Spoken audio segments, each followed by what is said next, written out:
Cache-a-maniacs.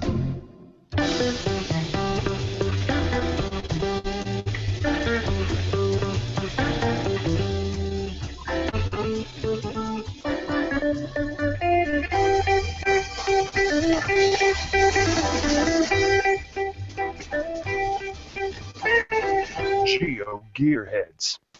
Welcome to the 143rd episode of the GeoGearHeads.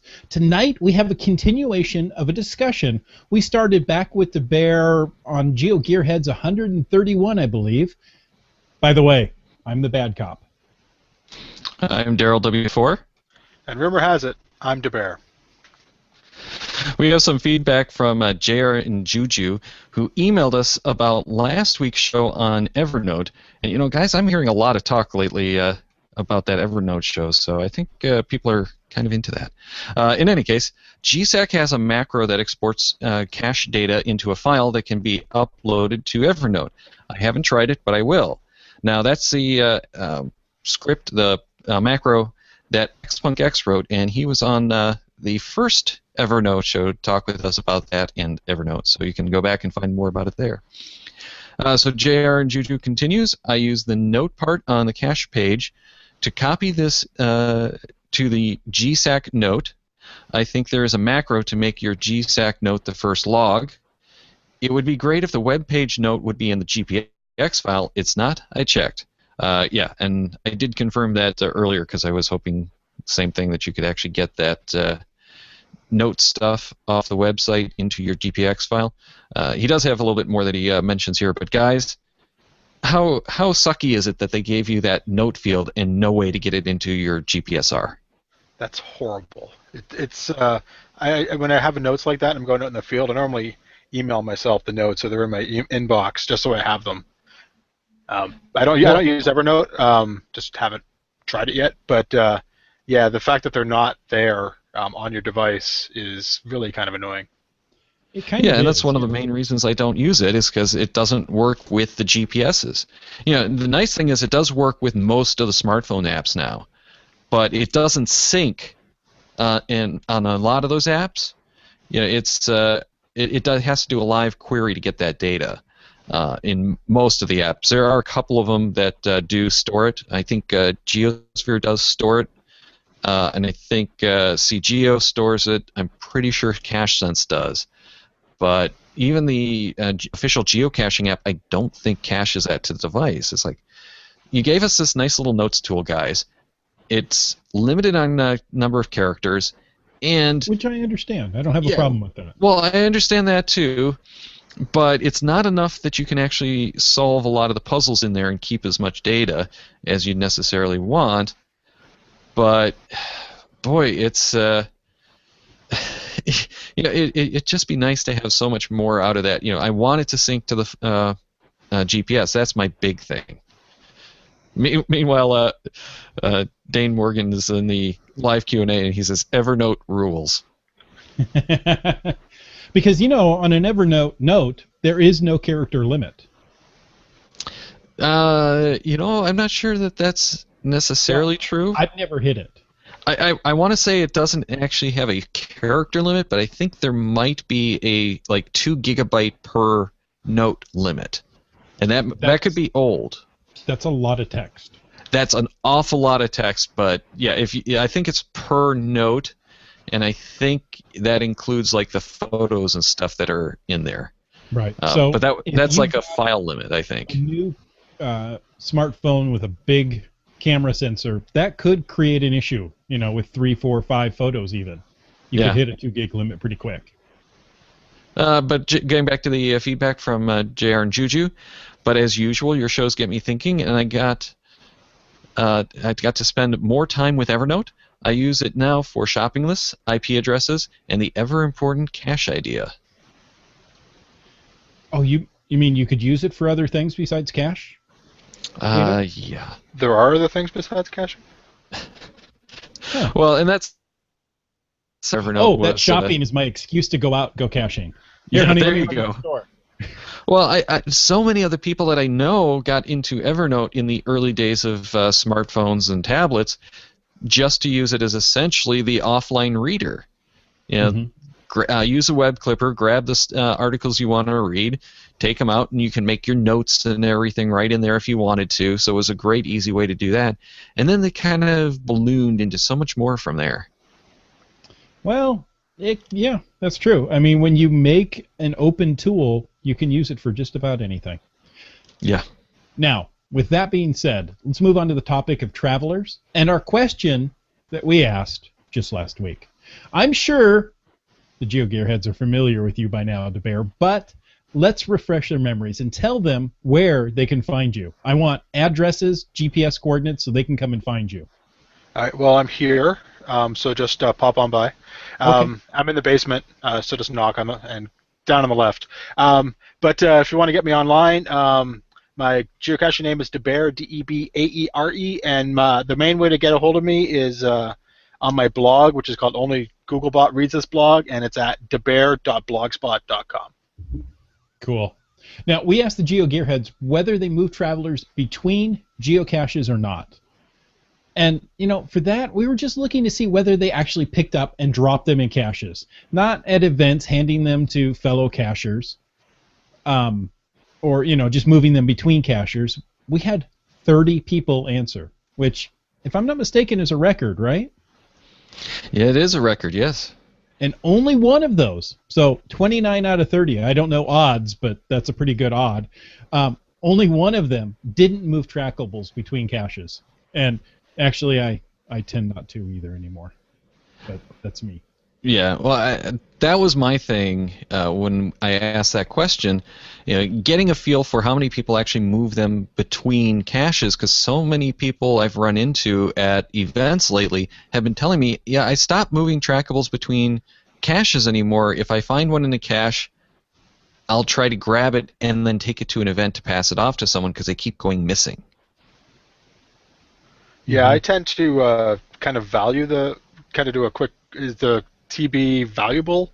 Like if it's a coin or something like that, and if I think it has like something that's valuable that somebody might want to take and keep in their pocket, I tend to not stick it in the cache. But if it's just a dog tag with a McToy attached to it, I have no problem dropping those into a cache. But do you move them between caches? So if you go to a Yes. cache and there's a travel bug, you're going to pick it up and move it? I will pick it up and move it to another cache. I'll drop them off at events as well, but I have moved them from cache to cache, and I will probably continue to do so. I have in the past. It's just something that I tend not to do now, because I find so many small caches that can't accept these travelers. That's another big issue for too long. Well, kind of on a related note, Land Monkey wants to know if you have a TB attached to a pocket watch, is that a time traveler? Yes. Well, of course it is. So he's invented time travel. Wow, good work. And I'm thinking at this point, now I have to find some cheap pocket watch and attach a traveler to it just to have it the time traveler. There you go. Good job, Doctor. And you'll be happy to know that Land Monkey does agree with you, Dave. Excellent. I don't think that's anything particular. I think that's thing. Yeah, I think that's just in general. Land Monkey agrees with you. He's a good man, that Land Monkey. All right, well, more monkey than man these days, I think. Uh-oh. More monkey than land. How's that? More monkey than... Okay.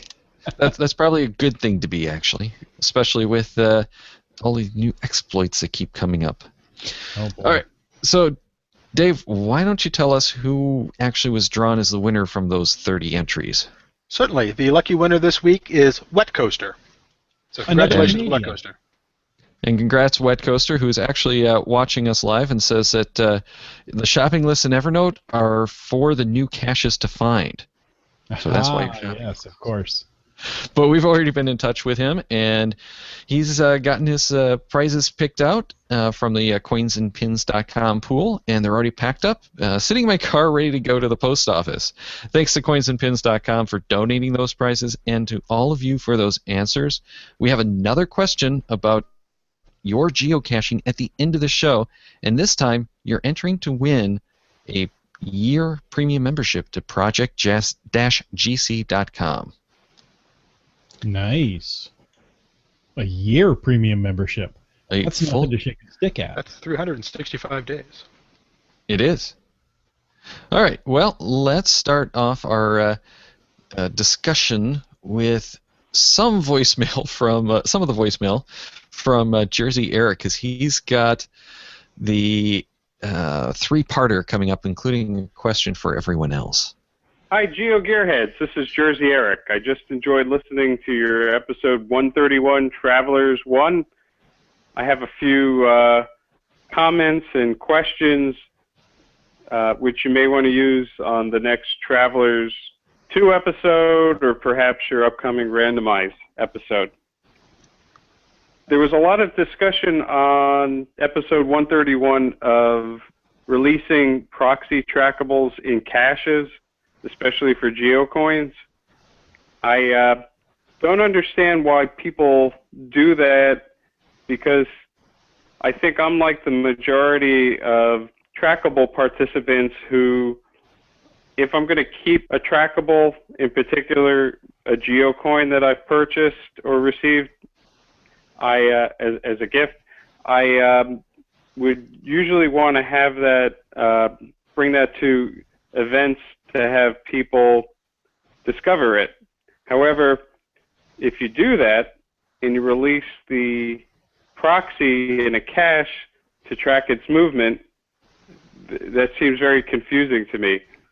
So I guess, do the people who release these proxy trackables, especially geocoins, hide the original coins in their possession and never bring them to the events for discoveries? Are they antisocial and just don't go to events? All right, so Jersey Eric, I'm going to say yes, they're antisocial. I'm antisocial. So Yes. am I. No, actually, I can see a actual reason why you might want to do that, just because we had so many coins around here that none of them were activated, and we never set them free, didn't allow discoveries on them or anything. But we had a number of coins around here that were really nice coins that we wanted displayed, but not to go to the events with us for discovery. So in that kind of situation, if it's displayed on the wall at home, then I could see releasing the proxy. But really, I think most people who release the proxies aren't looking for anything more than the not losing their coin or trackable or whatever it is. The proxy is just there to keep that original from getting lost, or it's the replacement for one that has gotten lost. Anyone else have any thoughts on that? I agree, shaking my head loudly. Well, I would definitely release the proxy in place of the coin, just so it can go out and be experienced and sit on my... But I would also... Well, no, that wouldn't work so well, would it? I would take the coin to events with me. So. Yeah, I tend to not take coins to events, mainly because I always forget. So I have a gold ammo can that was given to me by the nice people in South Carolina when I found my 1000th cache. And I used it as my treasure box, so I keep all my coins and stuff in there, especially the coins from events and things that I've gone to, like the Geo Woodstock coins that I buy specifically as a memento. That's my souvenir of Geo Woodstock type things, but they kind of never leave the box. In those, it's the You have to take the whole box with you. Yeah, but it's up there, and I'm not. But if in those cases I can see release a proxy, but that is right. It is a correct thing that if you do release a proxy and the proxy is out traveling the world and people are discovering it at other events, it can cause a lot of confusion. So I think really you either need to do what I do and hide the original in my possession, like it's my ring, the one ring, Put it in the gold box. and I'm Gollum. But either do that or don't release the proxy and bring things to events. But doing both could definitely become confusing. Well, and that confusion is one of the reasons I absolutely hate when people post my trackables to things like Facebook or lists that they pass around, just individually, because I'll have trackables that go missing. Then all of a sudden there's a discovery log on it, and of course no one really puts much information on those discovery logs. So it's like, oh, where'd you see it? Where'd you see it? Is it still alive? Did it go missing? You obviously saw it, so it can't have gone missing. No, I found it on a list on Facebook. Naughty. Yeah. So yeah, especially if it's not your trackable, please don't put those numbers on Facebook or out in public lists. Yeah, trackable numbers are meant to be private to the travel bug, not to the public at large. Now Well, that you said, can do what you want with it. But well, yeah, and that said, Groundspeak used to actually lock those accounts that were getting too much traffic. They no longer have that policy anymore. So they are not officially fined, but they don't sanction it. However, they've said that unless there's a complaint, they don't have a problem with you putting out a personal coin or name tag or something like that for discovery anywhere you want it. which is good because I've done that. I have a trackable patch on my GeoBag, and I did a post on my blog about what I carry in my GeoBag, and I put the picture of the patch on there, mainly so I can see, because nobody ever finds it because it's really kind of hard to see. But it's become a thing that a lot of people find it through the blog, so it's kind of a good way to kind of say, hey, somebody's actually read it. The blog no one reads, which no one only reads. Googlebot Except reads. for the Googlebot. He's found it a lot. Well, and the Google currently has a GC account. Actually, maybe several GC accounts. Apparently. It's very sneaky. It's a Google Code account. All right, so let's move on to our next question from Jersey Eric. One area that I find confusing that I haven't heard a lot of discussion on your podcast is the collectible indicator on the geocaching.com website. I find this very confusing. When a person activates his or her own trackable, that collectible indicator isn't really explained well. And I think a lot of people, including myself, think that that collectible indicator means that this is something I'm going to keep but share at events for people to discover. And actually, in reality, I believe what it means is that collectible indicator is never to be discovered and tracked, and I'm not even sure why people have it. Yeah, this is confusing is an understatement. Yeah, and that's one of the reasons why we probably haven't talked about it too much, is because it is very confusing, and I don't really think any of the explanations I've been able to come up with or tried myself to process have really helped too much. Can either one of you guys take a crack at what the different statuses are? I could try, but with a big old caveat of I'm probably wrong. But my understanding is when you mark a travel bug as collectible, it allows you to move it into your personal collection, which is a special state for travel bug, which basically keeps it from being dropped in caches or being passed off to other cachers. And so basically, it's for those travel bugs, like if you have a travel bug on your car, or a coin that never leaves your possession. It ensures that people can still discover it if they get the code, but they cannot do the accidental "oops, I grabbed it from the cacher" thing, and it always stays in the possession of whoever put it in their collection, which hopefully will be the cache owner. So, from the official help center on geocaching.com, it says the collectible functionality allows the trackable to be in the geocacher's collection rather than moving from geocache to geocache, just as DeBear said. Trackables are in a collection do not show in the inventory field when logging a geocache. So that's kind of nice. That keeps that field a little shorter for the ones that you're actually moving back and forth. But it does prevent you from dipping that in for mileage if it's something like your car. Yes, they can only be discovered. They can't be grabbed, dropped, dipped, Right, which is why I keep my car's trackable in inventory, not collection, because I do dip it from cache to cache on occasion, and I like to be able to do that. So if somebody wants to steal my car trackable, they can, but I can steal it back. I've actually done that. I had a cacher who I scanned their TB code and I accidentally grabbed their car TB and put it in my inventory. Well, it actually does get a little bit more complex than even just that. Bad Cop, you were reading that page. Can you move on a little bit more and see if we actually get to the big question of whether another player can grab a collectible item.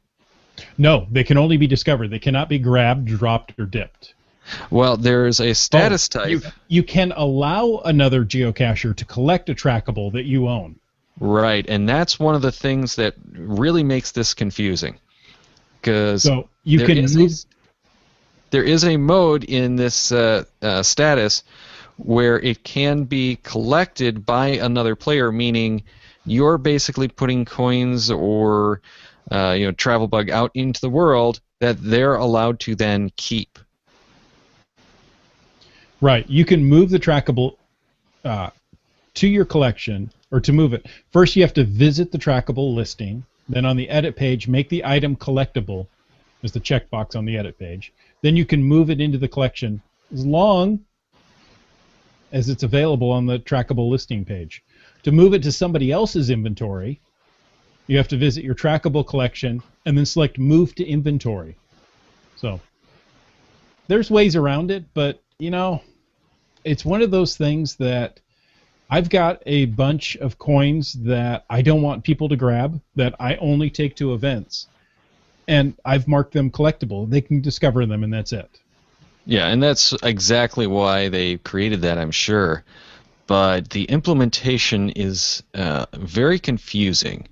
So you'll want to, if you're going to try this at home, try it with a couple, make sure that it looks right and that it's not showing up as the type that people can grab.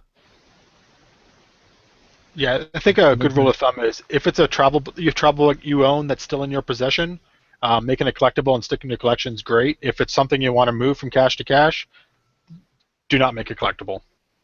So nobody else can take it off the field. All right, so let's move on to the third and final part of Jersey Eric's question, which was a question for all of you folks.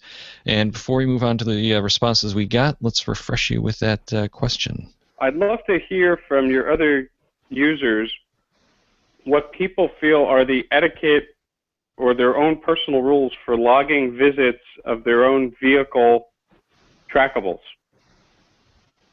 I know that a lot of people feel the main purpose of them is to have people discover them, but if you own a vehicle trackable, when you find a geocache, do you log that vehicle trackable as having visited the geocache for every find you do? Or do you only have the vehicle trackable visit the geocache where ground zero was visible from your own car, such as a lamppost cache, or only log it periodically when you find a cache where you had to drive really far away? I'd love to know what other geocachers do. Well, before we get into some of those other responses, I'll say that I have really just the two types of discovery trackables. I have the name tag and I have the car. And about the only time I drop either one of those into caches is when it's an event cache that I'm going to, and it doesn't matter what it is. If the tag's on the car and I'm going to that event, I dip it in that. How about you, Dave? You got anything like that? I think you actually said that you had the one on the car. Yeah, I do have the Geovan of Destiny travel bug. I also have one on my bike, the Geo Bike of Destiny. I have two bikes, but my mountain bike is my one that you take geocaching because it actually go on trails. But for both of those, I'll usually use the travel bug as kind of to mark a significant place I want to kind of remember that it was. So, for example, a couple weeks ago, I went to Spartanburg, South Carolina, and did some geocaching around there for the day. And I basically just dipped the car travel bug into the first cache, just to kind of say I was in that area. But I didn't do it for every single cache, mainly because it tends to mess up the views. When you go to geocaching.com, you just look at my profile. It'll list all the caches that you found recently. It also lists all the trip places you drop travel bugs and everything else. So I kind of like to keep that a little leaner. So I really only do it for significant places that I've been. You know, I really need to get myself one of those bike travel bug things. Yeah, for mine it's just a dog tag, and I just attach it to one of the screws on the one of the rack posts. So it just kind of sits on the side. It's out of the way. It's I got the right color, so it kind of matches the look of the bike, but it's there. So yeah, I know you can get the actual like stickers for the bike, and that's what I want because I don't have any available posts on my bike. All right, Bad Cap, how about yours? You know, I don't find any of my own trackables. I don't dip them. I don't, do any of that. So even if I take the coins to an event, I don't log that they were there. I let other people log them. Same with the vehicle trackable. I let other people log it. You know, I know it's been logged going up and down the freeway. You know, driving along, I'm like, somebody just logged my trackable. Who was that? And now I know people who use the vehicle trackables in two ways. One, they log it to every cache they go to as a kind of mileage marker. To say, okay, I've been this far, this vehicle has traveled this far, but I don't think that's entirely accurate because that's going to go from cache to cache. And, if I get one cache one day and another cache another day, I've come home in between there, and it's only getting the distance between the caches. Yeah. So yeah, kind of like the dipping your coin for your personal mileage problem as well. Exactly. Yeah. It also misses the fact that the cache might be a mile or two down a trail, and your car's at the parking lot. So, they use it that way. And another one is just simply to keep track of all the caches they found. In the Q&A today, we have, I'm trying to come up with the caching name, Kid Vegas 19 says, my vehicle TB visits every find of mine, even like those today, 1,700 miles away from my car. That's a serious hike. It is. That is. Especially for a day. Well, I was just going to say, I was just out with Kid Vegas 19 in downtown Detroit, and Cash Advance was asking about how that went. And for those who don't know, he's also known as Mr. Lookout Lisa. I had to look. I know his name was in that Q&A, and it took me a moment to find it. Yeah, he was just in town, kind of totally off subject, but he was just in town and dropped me an email, so we made a little bit of time tonight between work and the podcast and went out caching, so that was a lot of fun. And thank you very much, Kid Vegas 19, for dinner, too. Oh, nice. So it's one of those things that he uses it to, on every find, which I think is fine. And then you have others, much like Mr. DeBear there, who does it for significant finds. So, and then you have people like me who don't dip it at all. Yeah, there's definitely a variety of responses out there, and we did get 3 in. The first one was actually a recording. Hello, Daryl and Chris. This is Limax. Have a answer for Jersey Eric there. I do have a travel bug on my PG Cruiser. The only time that I ever log it as visited, though, is when I physically bring the cache back to the car. Say if maybe I forgot my pen, or if maybe is just that close to the car, I'll just bring it back and physically set it on the car and then use the hood as my riding surface as opposed to trying to do it on my knee or something like that, maybe 10 feet away. But those are the only times that I ever do log it. So if you look at it versus the other travel bug that saves with me all the time, which is on my pack that I always have with me, you can see the definite difference in the mileage on that, since the pack does hike with me, whereas my car cannot. Hope that answers the question. Excellent. And we also got an email from Anteus. I used to log a visit with my GeoCoin, but recently got a tag for my car and now log a visit for each cache I find with it, or if I stop to do some owner maintenance on one of my own caches. I like the idea of being able to look back at these trackables to see how much I've traveled over my caching career. It's not completely accurate, but it gives me a good idea. So yeah, same kind of thing that we were just talking about with the issues on the mileage. But Badcap, we did get one more email. You want to read that for us? From our good friends, Team Pugach. So since my geocaching profile is for the whole family, we each have a personal trackable that we dip in each geocache we find. So if I go alone, I dip mine. If the whole family goes, Heather and Johnny dip theirs. It's a great way to track miles and see how many caches were done solo or as a family. Our personal trackables are hello, my name is badges, and they can be discovered at events. I think that's a great idea. I love that. I do love having the name tags. It really does help to stimulate some conversation too, because it brings people over who want to discover that number. You know, it's weird. Some people don't really care for discoveries. Other people get really, really into it. They're like fanatics for discoveries. So it's kind of interesting to meet those and some of the people who are everything in between. I know a lot of people who will only discover the name tags if they've gone out to find a cache with you. Right. Well, now you talk about the fanatics, and at the last Geo Woodstock, or I'm sorry, block party, I had people come up to me and say, "Do you have path tags to trade? Do you have path tags?" I said, "No, I don't have any path tags," and they walked on.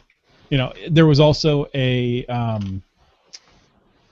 travel bug at our table, and we had a lot of people come up when they saw, "Oh, that's a travel bug. I need to discover it." And they didn't even necessarily talk with us. They just came to get the travel bug and move on. And I thought that was very interesting.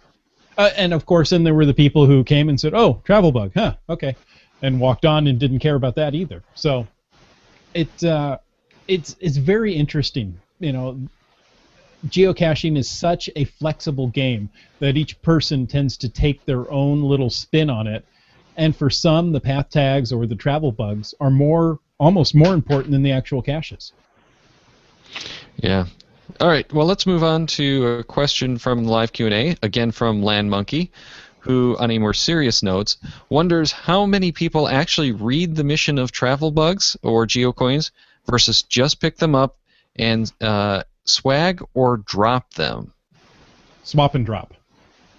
Swap and drop. There you go. Yeah. And I think Kid this Vegas is a question, 19. Oh, go ahead. I think this is a question for DeParis. Land Monkey agrees with everything he says. Yeah, I think we definitely need to get his response. But I think that Kid Vegas 19 makes a good point also in the Q&A. He says, often the mission of a travel bug is not known at the time I pick it up. Then I read the mission when I log the grab. And that's one of those big problems. If you don't have the smartphone or something with you, and if it doesn't have the trackable mission, do you even grab it? And then I think this is Liam X in the chat room, or in the Hangout Q&A, said that he does read the missions. So yeah, I definitely read the missions. If I can't find the mission, I won't pick it up. So if I don't have a data connection, I won't do that. I was going to say, so if you're out beyond cellular range, you won't pick up a travel bug, period. Well, correct. If it doesn't have the tag, and if I can't get it, and with Geosphere, it does log the cache, the trackable information. So if it's dropped into a cache that's in my GPX file, it will go out and grab that information. So in most cases, even when I'm out of range, I do have a mission.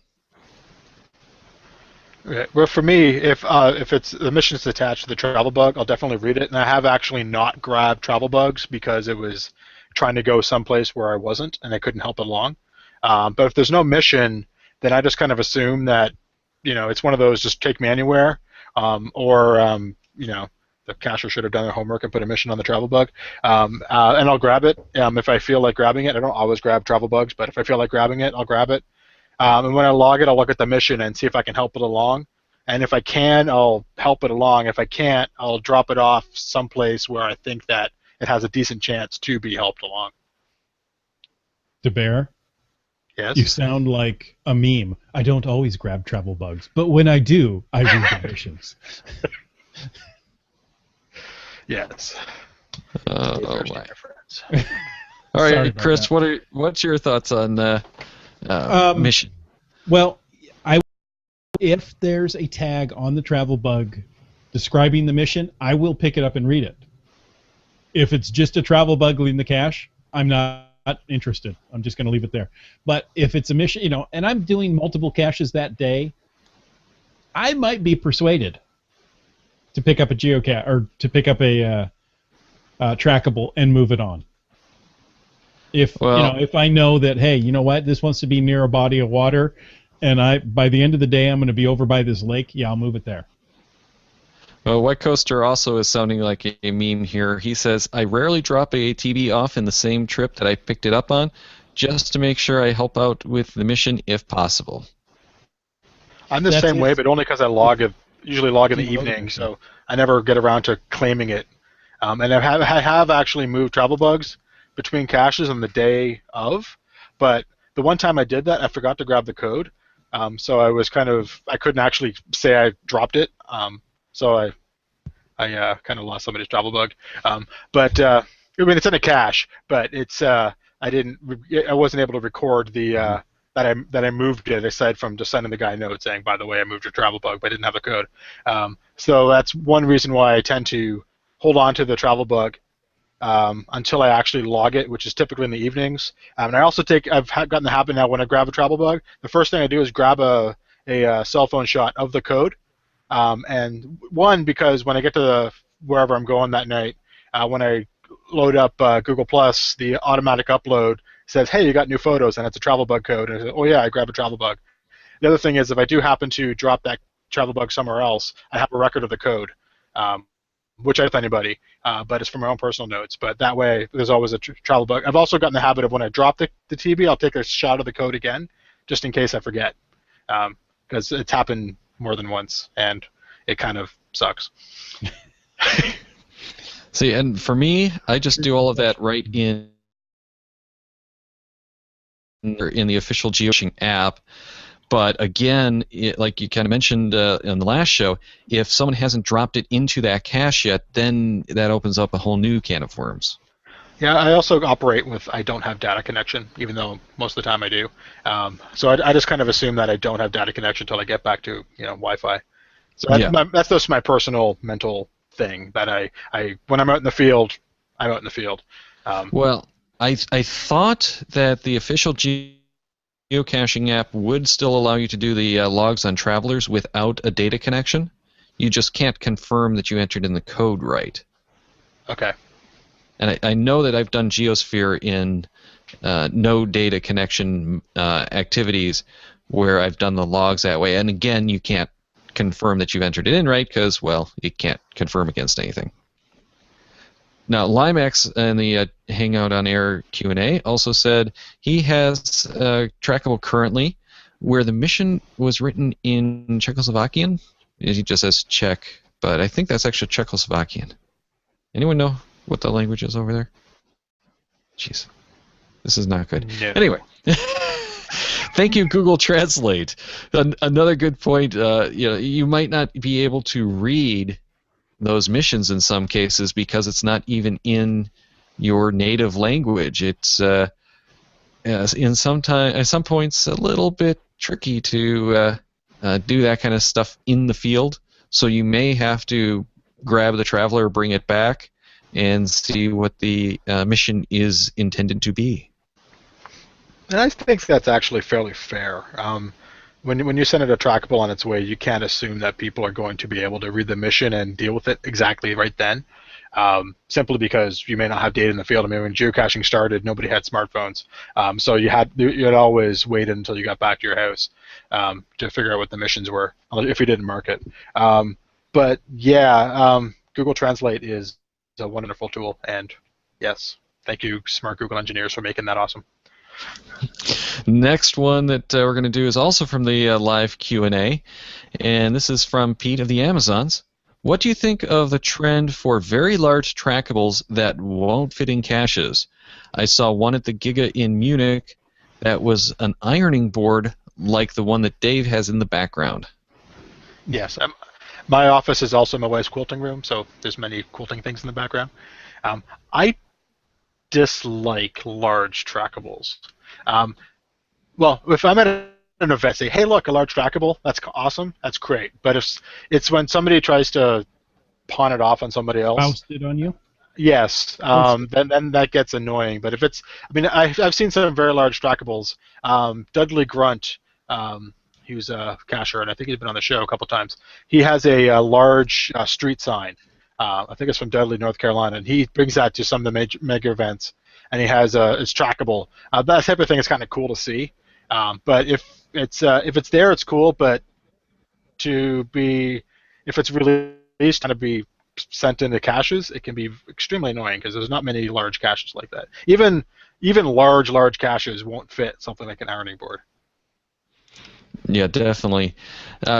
Chris, have you run into many of those? I ran into a small ironing board, so one that you would use for sleeves of a shirt, and this was on a cache machine. Somebody left it on our vehicle. Took us a couple of caches. We figured out who it was and left it on their vehicle. And we thought, here, we've got the one large cache, which was a 5-gallon bucket, but it was still not big enough to contain this travel bug. So yeah, that's a real problem, not just for these super big ones, but for any of these trackables now. The biggest of the caches that I'm finding are what I used to call smalls, even though they're now considered regulars. And there's either too much stuff in the cache already that I can't add it, or it's just not big enough anyway to fit any good-sized trackable. So I like the GeoCoins much better, and even those, they're small, they're flat, they're easy to drop in most caches, but even those are still too big for most of the micros. Yeah, when when you're moving a trackable or you're given a trackable like a cinder block, Cindy the cinder block, what are you supposed to do with that thing? You have to dump it on another cacher, and that's not fun. Well, a lot of those were intended when they were released to just go between events, and I have not seen anywhere near the volume of those extra large trackables that I used to. About 6-7 years ago, that was a big trend in this area. Someone actually had carved a good size child, I think it was about 4 or 5 feet. I don't think it was 5 feet. I think it was closer to 4 feet tall. Statue out of wood of Signal, and that would go to all of the events with them. They didn't pass it off to anyone. They kept it with them. But I've also seen some where they're traffic cones, not the small traffic cones, but the good sized traffic cones, and those things they're just a pain. I don't really like them. Well, Daryl, Land Monkey's listening tonight, and when he and I went to the original stash, we went up, and the cache was very easy to find because there was this large roll of plastic, kind of stuffed into under a stump, and unrolled it, and it was a 6-foot tall plastic Icy the Bear, from the slushy-like drinks. That was a travel bug. It didn't travel well. Unfortunately, his head was broken off, but his head and body were to be moved together. There was a mission on it. It wanted to go to France. How and at which point the owner would then go to France and pick up the travel bug. You would have to buy an airplane seat for this thing. I also don't think I want to walk around with a body wrapped up in plastic. That leads to a lot of interesting that's conversations with law is, enforcement. Yes, definitely don't do that. No, This was just thin plastic, but it was 6 feet tall, and it was designed obviously as promotional for the Icy product. Well, it's like one of the signboard. It's not like a 3D standing one. No.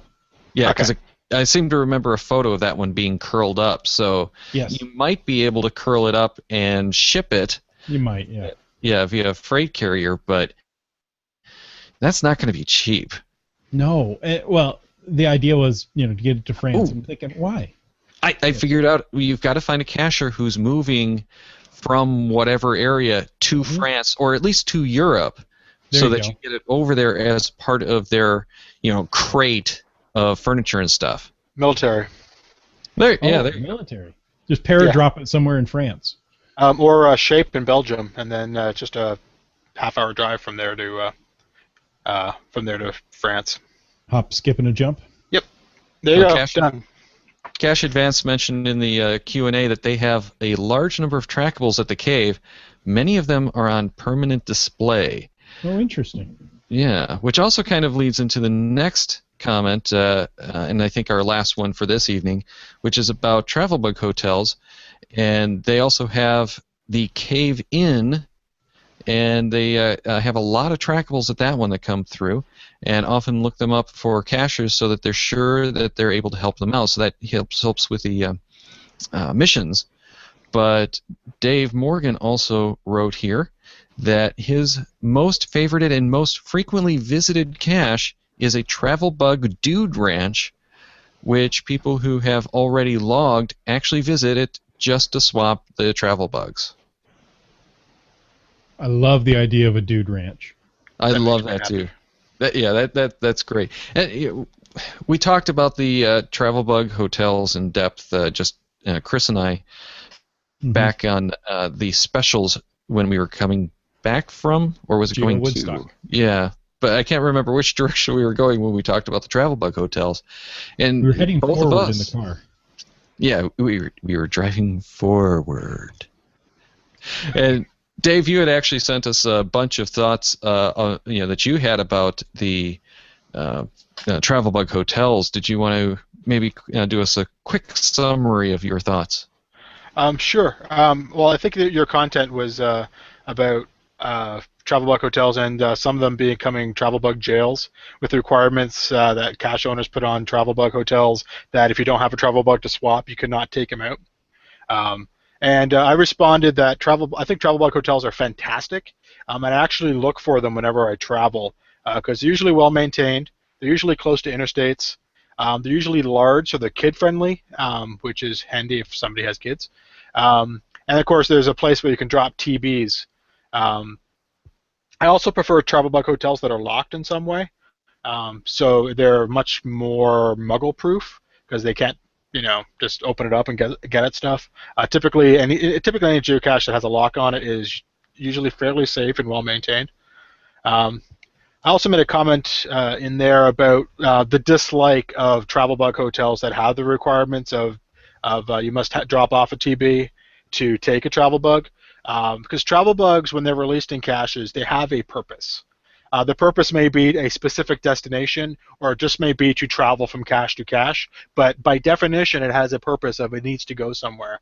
And by having this drop a TB, leave a TB, you're leaving it open to the fact that somebody may be able to take it on its mission, but if they don't have a travel bug with them, they're not going to be able to help it, and that defeats the purpose of the travel bug.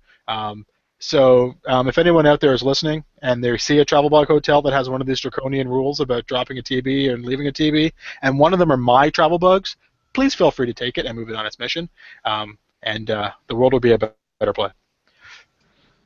Excellent. All right. I think that's going to do it for this show, except I think we have a challenge to our wonderful GeoGearHeads audience from Limax. He says, my PT Cruiser won't fit in any cache container either. So I think we have a new challenge. We need to find a cache large enough that Limax can leave his PT Cruiser. I think we can do that. The big ammo can that was at Geo Woodstock 8, that was large enough to walk into, that would hold his PT Cruiser. Yeah, I can think of a few that would probably hold the PT Cruiser. Whether he'd be actually able to get out of the PT Cruiser after he drove it in would be a different story. That wasn't a Better have requirement. It just said fit. That's true. Exactly. So So he I'm can thinking, always pop the hatch in the back. well, I'm thinking what you do, you just line it up, put it in neutral, and push it in. There you go. There you Problem go. solved. That's it. All right, we do have some exciting shows coming up. If you'd like more information about them, including links and time zone conversions, head over to geogearheads.com/upcoming. Remember that there's always a live drawing on the randomized shows, so you probably want to mark those on your calendar to watch for a live chance at those prizes. Here's what we've got coming up in the next 5 weeks, and there's not one, but 2 randomized shows. October 2nd, which is next week, we're doing GSAC 1. Then the first of our randomized shows on the schedule is October 9th, so make sure to mark your calendar for that one. October 16th is Appropriate Placements, and that's going to be exciting because we got a couple of really fun guests on that episode. October 22nd is 3D Printing 1. We're going to have our friend Whitney back, and I'm kind of curious to find out what he thinks about 3D printing in space. October 30th, our last show for October, is going to be the next randomized show and your second chance on the schedule to win one of those live prizes. We record these shows at 6:10 p.m. Pacific, 9:10 p.m. Eastern, and would love for you to join us live. If you can do so, you can participate through the live Q&A, just like so many people did tonight. If you'd like to submit any feedback ahead of the show, you can call those into the voicemail line at 206-350-3647. Use the SpeakPipe widget on the CacheManiacs.com site, or email geogearheads@cachemaniacs.com, and please remember to include your geocaching.com screen name. And we're always looking for show ideas from you, so please send those along as well. Now, next week we're discussing a Windows-only program. That's GSAC. And we want to know a little bit more about what gear you use to prepare for geocaching. So get an email ready and address it to geogearheads@cachemaniacs.com and title it Question 144. That's 2 dozen, just in case you need to know, or 12 dozen. It's a gross question. Include that in your email. Include in your email your geocaching.com screen name and tell us what platforms you use for your geocaching planning and logging. So if you're using a Windows PC and an iPhone, send that with your geocaching.com screen name. If it's an Android phone, maybe it's just an Android phone, send that along with your screen name. As long as you give us your screen name and what platforms you're using to connect to the geocaching.com listing services or the geocaching listing services for your planning and logging, that needs to be to us by October 1st at 6 p.m. Pacific Daylight Time. It's 9 p.m. Eastern, or that's even October 2nd, 1 a.m. UTC. Can you believe it's already? And you'll be entered into the drawing for that project-gc.com membership. So that's it. Have a GeoGearHeads.com. Have that to GeoGearHeads.com by the end of September with a little grace period through October 1st. Titled Question 144 to have a chance to win that 1-year code-gc.com.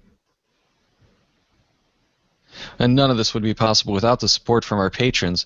So thank you so much to Billy Robson, Going Caching Crew, Jersey Eric, Jinta29, Kitty Catch, Native Texan, Suchman, Wazong, Wet Coaster, and you, DeBear. Thank you very much for being a patron. Oh, you're welcome. On all of the GeoGearHeads patrons. Their donations each month keep these shows coming, allow us to keep these contests going, and the prizes shipping to the winners by covering most of the expenses to do so. Thank you again from the Bad Cop and myself, and thank you on behalf of all of the GeoGearHeads for enabling these shows. If you're not already a patron and feel you're getting more than a couple dollars in value each month from the shows, head over to geogearheads.com and click on the patron link. You'll bring us You'll help us bring these shows to you, and all of the extra stuff around it you get as well. You'll get the bonus content like the weekly host picks, bonus recordings after many of the regular shows, and join us in the monthly patron hangouts. Well, we try to hold them at least monthly. So click on the Patreon link to join the patron ranks. Now, we're also trying to do much more through Google+, Facebook, and Twitter. If you're not already following us on any of these services, and you're using them, please make sure to follow us or like us or circle us or whatever the terminology is there. Now, we shared the links with all the show notes in them. and we're sharing tips, reminders, and audience favorites. So we can use many more of those too. If you have a favorite episode or two from the back catalog, and technically this show is already part of that back catalog, because if you're not listening live, even if you're listening live, we're nearly done. Please get in touch with us through those accounts, or email us with which episodes you think deserve another listen, or maybe a first listen for those new listeners. We appreciate those picks and hope that you have a chance to revisit some of that great information and maybe even a little entertainment. Check the Cachamaniacs website at cachamaniacs.com for more on the GeoGearHeads, including show notes for this and all of our episodes. We love hearing from our listeners, so leave us feedback by calling 206-350-3647, by emailing geogearheads@cachamaniacs.com, or through social media. Your support helps keep the Cachamaniacs shows coming. Please consider becoming a patron or making a PayPal donation through the link on our website to support the Cachamaniacs shows. GeoGearHeads is produced by Chris Offenauer and Daryl Wanberg. This show is copyright 2014 by Daryl Wanberg. All rights reserved.